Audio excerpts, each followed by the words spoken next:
આ દુનિયામાં કોઈ એમ કે હું આમ હું મોટો ઉદ્યોગપતિ, મોટો કલાકાર, મોટો ડોક્ટર, તો ને કહેજો તું તારોય નથી.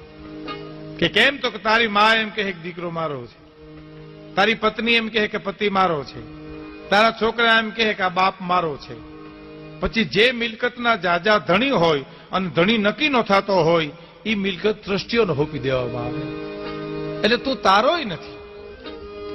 એટલે કે છે, શું કે છે કે જીવસાને ફરે છે એ ગુમાનમાં, તારે રેવું ભાડાના